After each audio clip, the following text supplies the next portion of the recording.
ಯಾರೋ ಒಬ್ಬರು ಒಂದು ಕುಟುಂಬಕ್ಕೆ ಸೇರಿದ್ರು ಅನ್ನೋ ಕಾರಣಕ್ಕೆ ಹಾಗಾದರೆ ಅವರು ಕಾನೂನಿಗಿಂತ ಮೇಲೆ ಇದ್ದಾರಾ?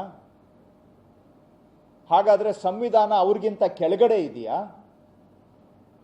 ದೇಶದಲ್ಲಿ ಬೇರೆಯವರು ಎಲ್ಲರಿಗೂ ಲಾಗು ಆಗುವಂಥ ಕಾನೂನು ಇವ್ರಿಗೂ ಆಗಬೇಕಾ ಬೇಡವಾ?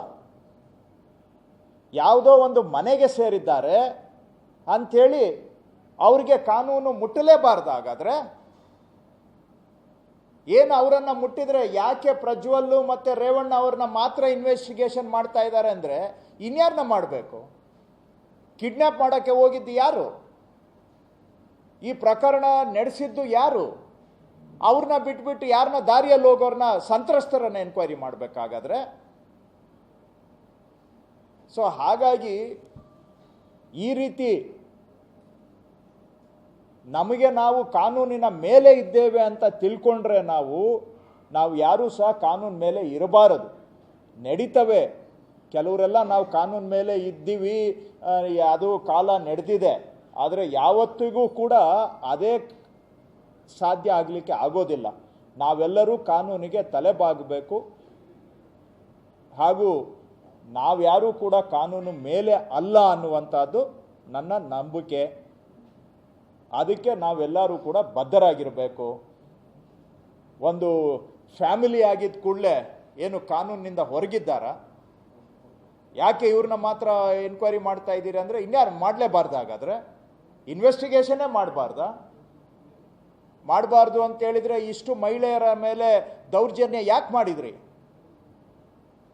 ಯಾರನ್ನೋ ವಯಸ್ಸಾದವ್ರನ್ನ ಕಿಡ್ನ್ಯಾಪ್ ಮಾಡುವಂಥ ಪ್ರಯತ್ನ ಯಾಕೆ ಮಾಡಿದ್ರಿ? ಹಾಗಾಗಿ ಒಂದು ತಪ್ಪು ಮಾಡಿದಾಗ ಅದಕ್ಕೆ ಪರಿಣಾಮವನ್ನು ಎದುರಿಸಬೇಕಾಗುತ್ತೆ. ನನ್ನದು ಅಷ್ಟೇ ವಿಷಯ. ಇದರಲ್ಲಿ ಎಲ್ಲೋ ಒಂದು ಕಡೆ ಇನ್ನೊಂದು ಹಂತದಲ್ಲಿ ನಾವು ಮಾಡಿದ ತಪ್ಪನ್ನು ರಕ್ಷಣೆ ಮಾಡ್ಕೊಳ್ಳೋದು, ನಮಗೆ ರಕ್ಷಣೆ ಮಾಡಿಕೊಳ್ಳಿಕ್ಕೆ ಜಾತಿಯನ್ನು ತಂದು ಅಡ್ಡ ಇಟ್ಟು ಜಾತಿಯಿಂದ ರಕ್ಷಣೆ ಪಡೆಯುವಂಥದ್ದು ಇನ್ನೂ ಇಡೀ ಜಾತಿಗೆ ಅವಮಾನ ಆಗುತ್ತೆ. ಇದರಿಂದ ಯಾರೋ ಒಬ್ಬ ವ್ಯಕ್ತಿ ತಪ್ಪು ಮಾಡಿದರೆ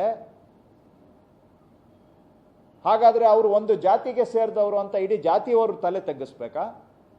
ಈ ಸಂದರ್ಭದಲ್ಲಿ ಒಂದು ಜಾತಿಯನ್ನು ತಂದು ಅಡ್ಡ ಇಡೋದಿದೆಯಲ್ಲ, ಇದು ಇಡೀ ಆ ಸಮಾಜಕ್ಕೆ ಮಾಡ್ತಕ್ಕಂಥ ಅವಮಾನ ಅನ್ನೋದನ್ನು ನಾವು ಅರ್ಥ ಮಾಡ್ಕೋಬೇಕು. ಮಾಡಬಾರದನ್ನು ಮಾಡಿ ಜಾತಿ ಹೆಸರಿನಲ್ಲೋ ಧರ್ಮದ ಹೆಸರಿನಲ್ಲೋ ಮನೆ ಹೆಸರಿನಲ್ಲೋ ರಕ್ಷಣೆ ಪಡ್ಕೊಳ್ಳುವಂಥದ್ದು ಅದು ಇನ್ನೂ ಹೀನಾಯ. ಸೊ ಹಾಗಾಗಿ ಗೌರವವಾಗಿ ಇನ್ವೆಸ್ಟಿಗೇಷನ್ ಸಂಸ್ಥೆಗಳ ಜೊತೆ ಸಹಕಾರ ಮಾಡಲಿ, ಇನ್ವೆಸ್ಟಿಗೇಷನಲ್ಲಿ ಅವರೇನಾದರೂ ನಿಷ್ಪಕ್ಷಪಾತವಾಗಿ ಮಾಡಲಿಲ್ಲ ಅಂದರೆ ಪ್ರಶ್ನೆ ಮಾಡೋದಕ್ಕೆ ನಿಮಗೂ ಸ್ವಾತಂತ್ರ್ಯ ಇದೆ, ಎಲ್ಲರಿಗೂ ಸ್ವಾತಂತ್ರ್ಯ ಇದೆ. ನಿಷ್ಪಕ್ಷಪಾತವಾದಂಥ ತನಿಖೆ ಆಗಲಿ.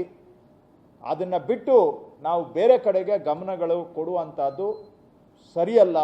ಯಾಕೆ ಅಂದರೆ ಪ್ರಾಕ್ಟಿಕಲ್ಲಾಗಿ ರಾಜಕೀಯದಲ್ಲಿ ನೀವು ಹೇಳ್ಬೋದು ಇವೆಲ್ಲ ಭಾಷಣ ಮಾಡೋದಕ್ಕೆ ಸರಿ, ರಾಜಕೀಯದಲ್ಲಿ ಹಿಂಗೆ ನಡೀತದ ಸ್ವಾಮಿ ಅಂತ.